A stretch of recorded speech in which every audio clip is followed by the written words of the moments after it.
Okay, let's talk quickly. You were there how many years straight? 12. 12. Yeah. You might have the record, I think. But, so, how many PDs? Let's talk about who your PDs were. Okay, let's see. Of course, Mike Phillips, but unfortunately, Mike only was there about 2 more years. Yeah, that's because I joined shortly after you. Yeah. Yeah. And let's see. I think they hired Harker, Richard Harker. Richard Harker was next. Who was another guy who came in and he was told that the jocks are a bunch of assholes, like all PDs are told. You can do anything you want, but don't fire the morning guy. We had a little trouble, didn't we? Yeah. And Richard, who really was an incredibly smart guy. Yeah. And I'm not just sucking up because I don't need Richard. I don't even know where the hell he lives these days. There you go. We'll get to you, Richard. Richard turned out to be a nice guy. We didn't think so at first. Yeah. Because I worked for him again at the other station. Well, and I will make this quick.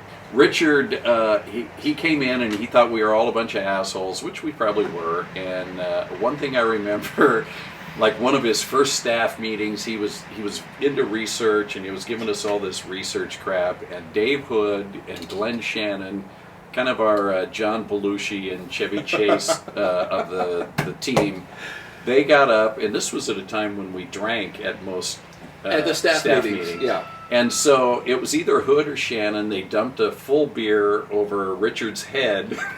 I think I remember that. And told him to quit being such a tight ass. And Richard was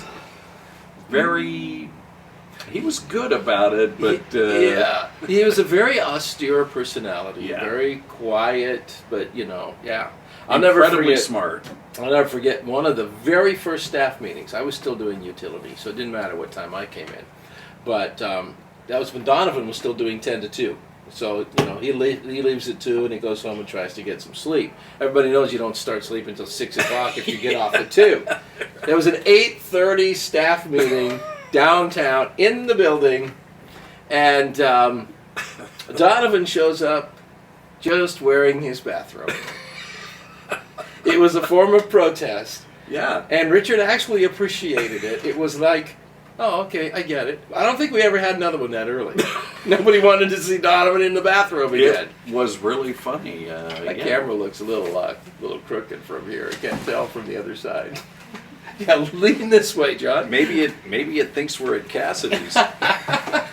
Maybe so. It does look a little crooked. Let's see. How's that? All right. I don't know. I've been crooked all my life. So. There we go. No, it still looks crooked to me. Okay. Yeah, maybe it looks okay. All right. So, man, this is fun. Can we? Before you go on, can we? Oh, the PDs. If you want to keep going through the PDs, okay, that's how we can get to Phillips, Minkler. Harker. Let's see, Harker. God, was Minkler next? I'm going to need help here.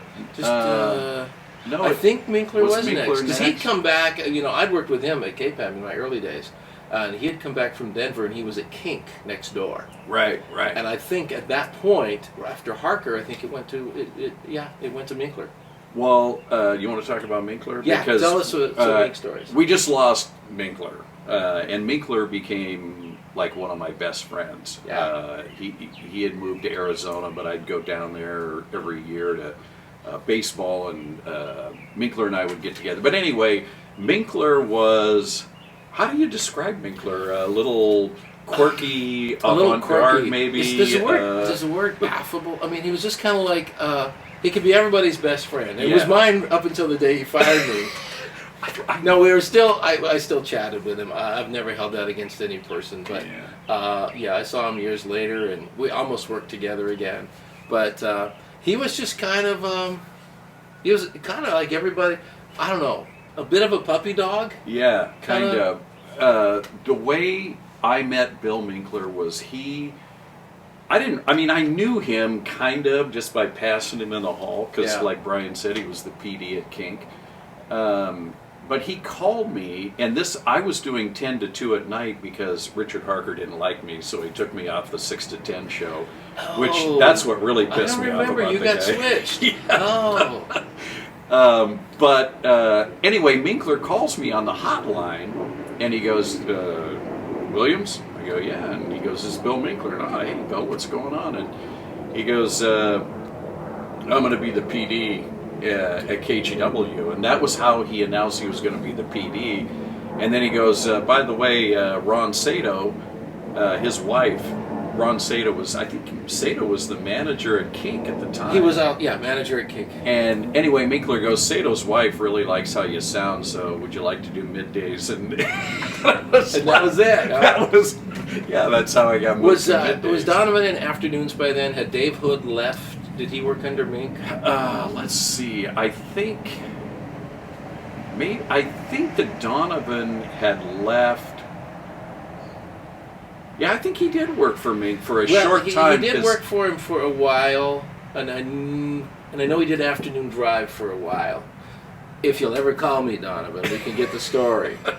That's right, because we did 3-hour shifts after Hood left, and so I was doing 9 to noon, and Donovan was doing they do 9-hour shifts now. Yeah.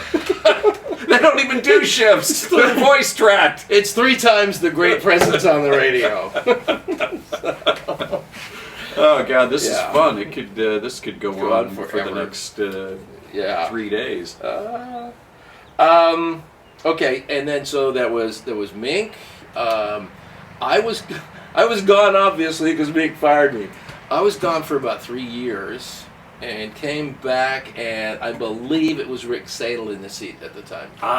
Let's see. We're doing the succession of PDs. Yeah, we have not yet made it through all the PDs. Okay, we had Minkler, who, I mean, he wasn't as genius as Phillips, but I think he was as creative and people-minded. I think he was in the same league as Mike. Okay, so after Bill was... we had some really clinkers for a while, because was it? I see. No, it wasn't. There was one in between. It was. No, I think you're right. It was Rick Sadel. Because when I came back, it was in about '86. It was Sadel. Put me back on weekends. Then it was Chuck Lakefield after Sadel. The only thing I remember that I really love about the Chuck Lakefield story. But he would always go down to the commissary and get a giant maple bar and a cup of coffee. And the day he got fired, all I remember is this half-eaten maple bar sitting on his desk and half a cup of coffee. He didn't have time to. At least mine was after lunch. Did he buy? Did Minkler buy you lunch? No, he didn't buy me cheap lunch. Ass. No, that's funny. So after Sadel, then was it Lakefield after Sadel? Then Lakefield. Yeah. And well, wait a minute. Where was Dirks in this? Because Dirks had that's come and right. gone while I. That's yeah, right. so Dirks must have been right after Minkler. That's right. Yeah. Back up. Dirks. God, how could we forget Dirks? Yeah. Like Steve said earlier, I mean, Dirks was I always thought Dirks was a real mechanic of the business. I mean, he really got inside what made people listen and really helped rescue the ratings there. Yeah, he really did. I didn't work under him. I remember when he joined us as music director under Minkler. Yeah. And good guy. But, the idea that, wow, KGW could be number 1 again. I think I was told it was number 1 again. Which we did, Yeah. Yeah. In the time when FM was really taking over and AM was really waning. So. And what was that, Brian? Was that 80? I was gone. I have to base it on when I was at the other station. Yeah. 83 to 86, somewhere in there is where he was in charge. Yeah. Mink. Is that when Mink went to K103? No, he went somewhere. No, he went to went down to San Francisco. Yeah. KYA, KSFO. When King bought that, I believe. Yeah. And so I didn't work under him, but worked with him for a while beforehand. Jim LaMarca, he fired me. Jim LaMarca fired you. And turned out to be a great guy. He was right after, So you Bill must have lived through... Who was Bill Gallagher. Bill Gallagher after was Lakefield. PD. Bill Gallagher became PD for, I don't know, was it a year or so? I think in my 86 to 89, for me, it was Sadel, Lakefield, what was it? Chuck Yeah, we called him Lake- Lakefish. Forgot what's his real name? Chuck. Yeah. Anyway, Chuck. Chuck Lunch Pail. Then Bob Hamilton gave us a visit. Bob Hamilton. How did Bob Hamilton, for some reason, don't get the wrong idea, not that reason, Hamilton liked me and Steve Lloyd. Yeah. And he gave everybody a ration of shit for Oh, my a gosh. week. Because he was like a consultant, wasn't he? He was the KYAPD and decided to consult and take this AC station and make it oldies all of a sudden. Yeah.